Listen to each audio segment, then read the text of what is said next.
Kembali bersama kami di iNews Siang, pemirsa tim SAR gabungan terus melakukan pencarian korban tenggelamnya kapal motor penumpang Tunu Pratama Jaya di perairan Selat Bali. Dan hari ini pencarian dilakukan dengan menyisir perairan Selat Jembrana. Tim SAR gabungan membuat 2 posko pencarian, yakni di Pantai Pebuahan, Desa Banyu Biru, dan Pelabuhan Gilimanuk. Pencarian hari kedua masih dipusatkan dengan menyusuri perairan pantai selatan Jembrana. Sementara itu jumlah korban hingga saat ini masih tetap 35 orang, di mana korban selamat 29 orang dan 6 orang ditemukan meninggal dunia. Suasana di posko pengaduan Gilimanuk pagi tadi lengang, tidak seperti kemarin. Keluarga korban diminta menunggu dan akan diberitahu jika ada informasi terkini dari pencarian korban. Oleh Bapak Kasat.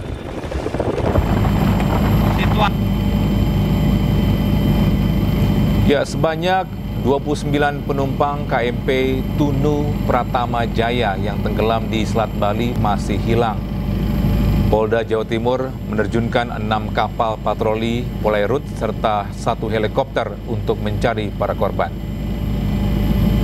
Satpol Polairut, Polresta Banyuwangi, dan 35 personel Polda Jawa Timur saat ini masih terus melakukan pencarian para korban.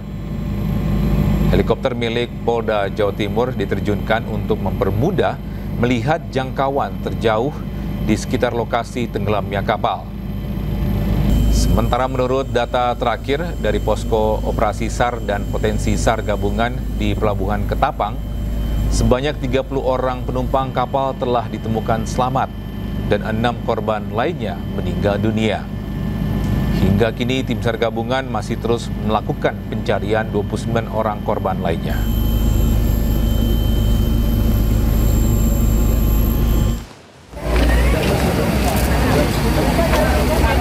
Ya, sementara itu hingga Kamis malam, warga masih berdatangan melaporkan kehilangan anggota keluarga ke pos pengaduan DVI Polda Bali. Warga yang datang melaporkan jika keluarganya ikut menjadi korban tenggelamnya KMP Tunu Pratama Jaya. Data terakhir yang tercatat di Crisis Center Gilimanuk, tercatat 29 ditemukan selamat dan 6 meninggal dunia. KMP Tunu Pratama Jaya mengangkut 53 penumpang dan 12 awak kapal, serta 22 kendaraan. Dengan ditemukannya 35 korban, masih terdapat 30 korban yang belum ditemukan.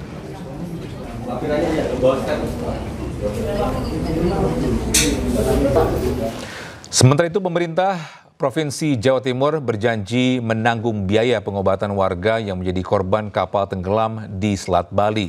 Sementara itu hingga kini pencarian korban hilang terus dilakukan. Ya, Gubernur Jawa Timur Khofifah Indar Parawansa menjamin Pemprov Jatim menanggung seluruh biaya pengobatan korban kecelakaan KMP Tunu Pratama Jaya yang tenggelam di Selat Bali. Bagi warga Jawa Timur yang menjadi korban akan dirawat di rumah sakit milik Pemprov Jatim. Sementara itu hingga kini pencarian korban hilang masih terus dilaksanakan. Dan semua akan menjadi tanggung jawab Pemprov jikalau mereka berkenan dilayani di rumah sakit Pemprov Jawa Timur. Kita berterima kasih kepada seluruh tim gabungan yang terus berusaha melakukan pencarian dari manifest yang ada di kapal itu, baik penumpang maupun ABK. Ya, sejumlah penumpang KMP Tunu Pratama Jaya menceritakan momen terombang-ambing di tengah laut setelah kapal yang ditumpangi karam. Saiful, salah satu korban selamat yang melompat dari kapal dan diselamatkan kapal nelayan di pantai Candi Kusuma, Jembrana, Bali. Selamat. Salah satu penumpang bernama Saiful menceritakan KMP Tunu Pratama Jaya dengan cepat tenggelam di Selat Bali. Warga Jember, Jawa Timur ini selamat setelah melompat sesaat sebelum kapal terbalik. Dirinya tidak sempat mengambil pelampung atau life jacket. Beruntung saat berenang di tengah laut, dirinya menemukan pelampung dan diselamatkan kapal nelayan di perairan Candi Kusuma, Melaya, Jemberana, Bali. Banyak kan, yang pakai pelampung, saya aja yang nggak pakai. Itu memang pelampungnya terbatas atau seperti itu? Apa karena situasi panik saja? Situasi panik mungkin, Pak. Boleh diceritakan Bang, awal-awal itu tahu kapal mau oleng itu gimana? Ya tiba-tiba saya kan naik ke atas, tiduran, main HP, kok rame, kok tiba-tiba kapal itu miring. Ya itu saya terus naik ke atas itu, belum miring-miring, cepet langsung loncat deh saya. Tapi pas Mas lompat itu ingat posisi kapalnya sudah miring ya? Sudah mau kebalik dah. Saat ini tim SAR gabungan masih melakukan pencarian terhadap penumpang KMP Tunu Pratama Jaya. Informasi sementara, sejumlah penumpang sudah berhasil ditemukan selamat di perairan selatan Jemberana dan beberapa penumpang diantaranya ditemukan meninggal dunia. Dari Jemberana, Bali, Nyoman Sudika, iNews melaporkan.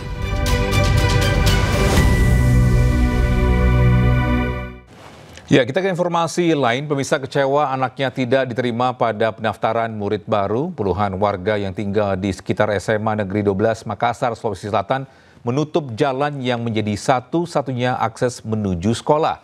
Sementara itu di Cilegon, Banten, belasan emak-emak protes ke sekolah lantaran anak mereka tidak diterima meski sudah memenuhi syarat. Anak warga di sini tidak masuk SMA, tidak bisa lolos. Jadi kita juga tidak bisa kasih jalan. Ini demonya. Banyak dari luar masuk di sini juga lewat jalur lain. Puluhan warga Antang, Kecamatan Manggala, Kota Makassar, Sulawesi Selatan menutup Jalan Muhammad Lasuloro yang merupakan akses satu-satunya menuju ke sekolah SMA Negeri 12 Makassar. Jalan tidak bisa. Jalan, tidak boleh. Bicara baik-baik, Pak, jangan emosi. Pak, jalan. Ya minum hati, ya minum hati, tak kayak. Guru dan staf yang hendak menuju sekolah dilarang melintas hingga sempat bersih tegang dengan warga. Aksi ini sebagai bentuk protes lantaran anak mereka yang tinggal di sekitar lokasi sekolah tidak diterima melalui jalur domisili dan prestasi. Demo warga. Setelah dimediasi, pihak sekolah akhirnya menerima 4 anak yang sebelumnya dinyatakan tidak lolos. Mereka pun diminta untuk mengikuti tahap pendaftaran ulang dan proses wawancara lewat jalur prestasi yang sementara berlangsung. Untuk penerimaan tahun ajaran 2025-2026, SMA Negeri 12 Makassar hanya menerima 360 murid baru untuk mengisi 10 kelas. Kita komunikasi dengan kepala sekolah, kami komunikasi kepala sekolah, kemudian dengan dinas juga. Kita akhirnya akomodir yang 2 lagi itu. Jadi 4 orang itu kita akomodir semua. Karena memang rumahnya itu di poros masuk ini, Pak. Gak ketawa, Sob? Iya. Mukanya garang aman orang. Iya lah. Mukanya. Di Kota Cilegon, Banten, belasan ibu rumah tangga berunjuk rasa di SMP Negeri 12 Cilegon. Mereka marah lantaran anak-anak mereka tidak diterima pada penerimaan murid baru jalur domisili. Mereka mengaku jarak rumah mereka maupun nilai sudah memenuhi syarat. Karena tidak ada pihak sekolah yang bisa ditemui, warga kemudian mendatangi kantor Dinas Pendidikan dan Kebudayaan Kota Cilegon. Mereka khawatir anak mereka tidak bisa melanjutkan pendidikannya. Sementara itu, pihak Dinas Pendidikan akan berusaha memperjuangkan para anak yang tidak diterima di SMP Negeri 12. Tahun ini SMP Negeri 12 Cilegon hanya membuka 4 rombongan belajar dengan kuota maksimal 35 orang lantaran kekurangan ruangan kelas. Daya tampungnya memang hanya 4 rombel sesuai dengan ketersediaan ruangan kelas gitu kan. Hanya 140 siswa. Jadi memang anak-anak yang agak sedikit jauh itu memang belum tertampung. Dari Cilegon, Banten dan Makassar, Sulawesi Selatan, Iskandar Nasution dan Yul Yuspin, iNews melaporkan. Bisa memasuki tahun ajaran baru, warga mulai berburu seragam dan perlengkapan sekolah di Pasar Bester Jatinegara, Jakarta Timur. Tahun ini omset pedagang perlengkapan sekolah meningkat dibanding tahun lalu.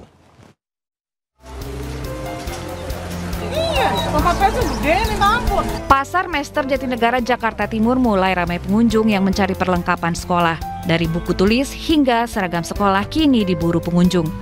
Peralatan menulis banyak dicari orang tua murid di samping sepatu dan perlengkapan lainnya. Beli perlengkapan sekolah, beli buku, pulpen, seragam sekolah. Mumpung belum terlalu dekat dengan waktunya sekolah, jadi kita lagi prepare. Sampai kapan sih ini libur sekolahnya? Insya Allah sampai tanggal 13, tanggal 14 Juli sudah masuk kembali. Menurut pembeli, harga perlengkapan sekolah di pasar ini lebih terjangkau. Seragam sekolah dijual dengan harga beragam, mulai dari Rp120.000 hingga Rp140.000.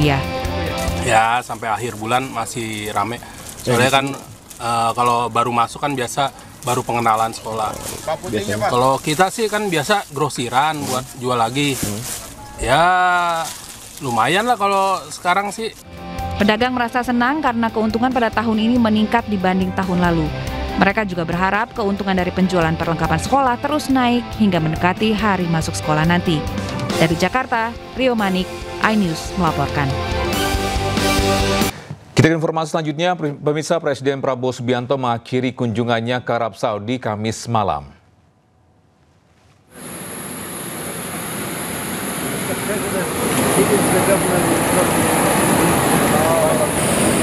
Pemirsa, Presiden Prabowo meninggalkan Jeddah melalui Bandara Udara King Abdul Aziz.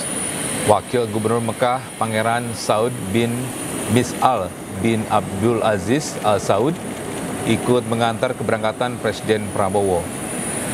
Setelah dari Arab Saudi, Prabowo akan melakukan sejumlah kunjungan kenegaraan lain.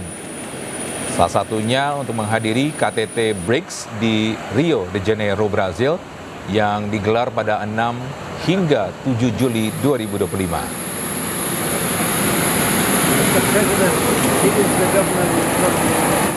Ya, sementara itu pemerintah Brazil memperketat pengamanan di lokasi KTT BRICS di Rio de Janeiro, Brazil. Sekitar 17.000 personel keamanan dikerahkan untuk memastikan keamanan selama KTT BRICS di Rio de Janeiro. Upaya pengamanan juga mencakup pemantauan langsung melalui kamera perkotaan.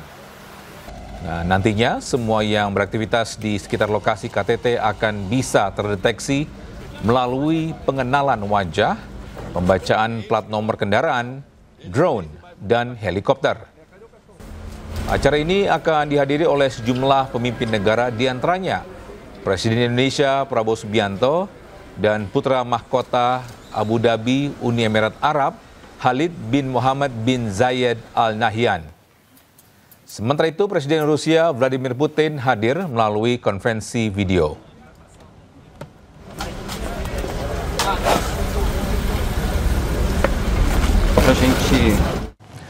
Pemirsa, PT MNC Asia Holding Tbk mencatatkan pendapatan bersih sebesar 15,23 triliun rupiah sepanjang tahun 2024.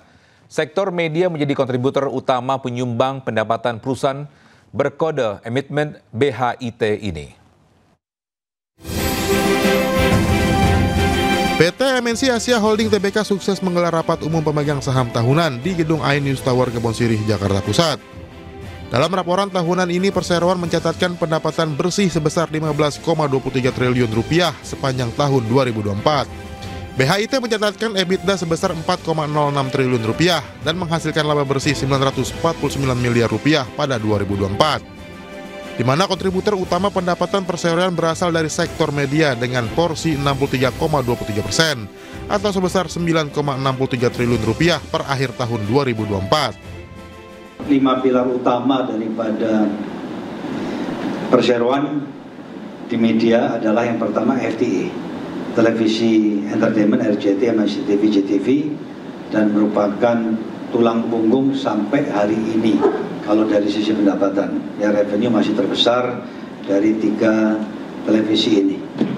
Kemudian yang juga tidak kalah penting, PTV khususnya yang berbasis satelit, ada 2 satelit dan broadband, tapi yang satelit paling besar itu sekarang naik terus, berkembang dengan revenue yang tumbuh baik. Rapat umum pemegang saham tahunan juga menerima pengunduran diri Natalia Purnama dari jabatannya selaku Direktur Perseroan.